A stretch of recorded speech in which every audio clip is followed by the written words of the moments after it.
Our top focus on WION at this hour. Russian President Vladimir Putin spoke with US President Donald Trump on a phone call that lasted nearly 90 minutes, in which the US leader again offered to help end the Ukraine war.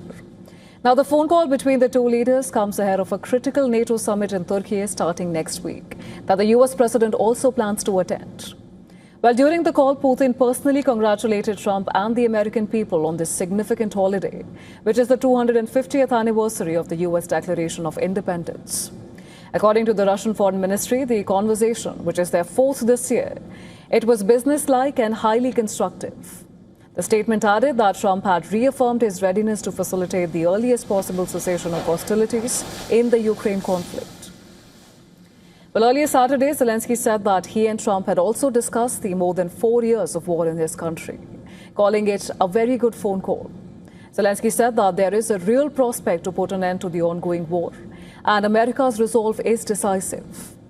Trump's phone calls with Russian and Ukrainian presidents also comes at a time when Russian forces continue to step up efforts to take more of Ukraine's eastern Donetsk region, which has been a key objective for the Kremlin. In the latest, Russia claims that it has taken full control of the city of Konstantinivka in eastern Ukraine. However, Ukraine has denied the claim.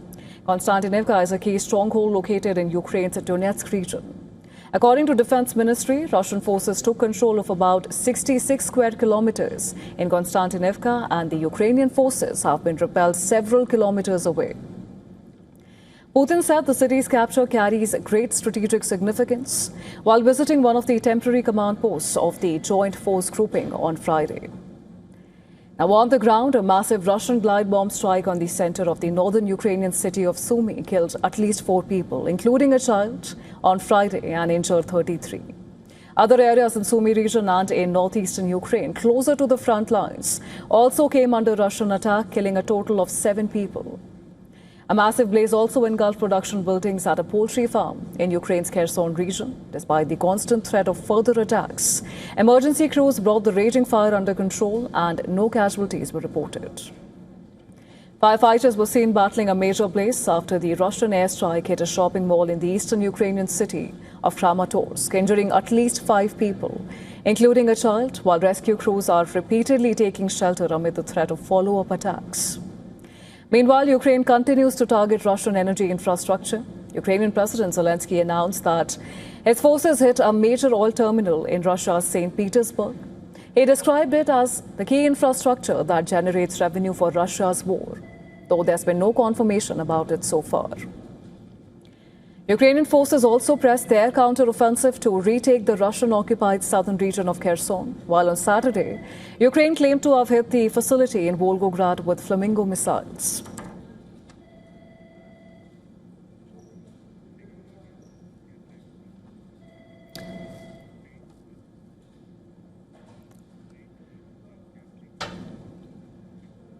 And to discuss this in greater detail, we're now being joined by Dr. Charles Kupchan. Dr. Kupchan, thank you so much for making time for us. Now, President Trump has once again offered to help end the Russia-Ukraine war, and yet earlier claimed that he could resolve the conflict within 24 hours if the war is only intensified.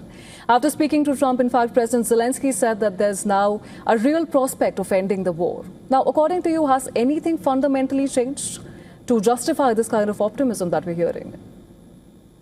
Well, I think there are 2 developments that provide a backdrop to this new push. One is that there is a memorandum of understanding, a peace of sorts with Iran. The Strait of Hormuz is reopening. Trump can therefore return attention to the conflict in Ukraine.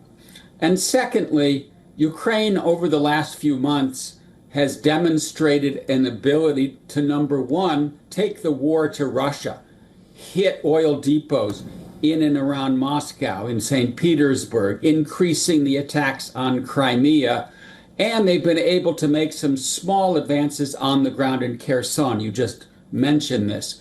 And in that respect, it may be that we're getting to more of a stalemate, that the Russians are feeling at home more of the war. And because neither side is really doing well on the battlefield anymore, perhaps the door is open to a peace settlement. I don't think we're there yet, but the conditions may be ripe for a new push to end this war. Right, and I'm also interested to know, Dr. Kapran, how are you reading into the timing of these calls? Because they come just days before the NATO summit and at a time when President Trump has also been urging European allies to take greater responsibility for their own security here. Well, I think that the calls took place in advance of that summit to align views, and also it was the 250th anniversary of the United States. I'm sure Putin wanted to call on that day to build a better relationship with Mr. Trump. And I do think that there are sort of issues that are in train for the Ankara summit that's coming up this week, including more European defense spending, try to rationalize this rebalancing between the United States and Europe. But the Europeans will be particularly interested in finding out where Trump is on Ukraine. They want him to do more to support Ukraine. They want to know if he feels there's some movement, some breakthrough when it comes to Putin. And that's because for the Europeans, there's an existential sense of fear emanating from the continuing war in Ukraine. They are more interested than the United States in ending this conflict. And so they will be keenly interested to hear where Trump is on the Ukrainian peace negotiations. Of course, Dr. Kapran, and the war, which is now well into its fifth year, and we know that Ukraine has been stepping up its deep strikes inside Russia. Moscow continues its offensive, and neither side is willing to compromise on its core demands. But if these latest talks, they don't lead to a ceasefire or a breakthrough, where does the conflict go from here, according to you? Well, I think that in some respects, the biggest change here is that Putin, until recently, had done a very good job of insulating the Russian population from the war. Life was relatively normal in most parts of Russia. That's not true anymore. There are gas shortages and lines at gas stations. If you live in a major city, you may now see black smoke emerging because depots are being hit. That puts pressure on Putin that wasn't there before. We don't yet have a clear indication that Putin really wants to end this war. I think the best bet is that it will drag on and on. But I do think that the conditions for some kind of breakthrough are ripe. And I think Zelensky has some tough decisions to make about whether he is prepared to make concessions in Donbass to get that peace.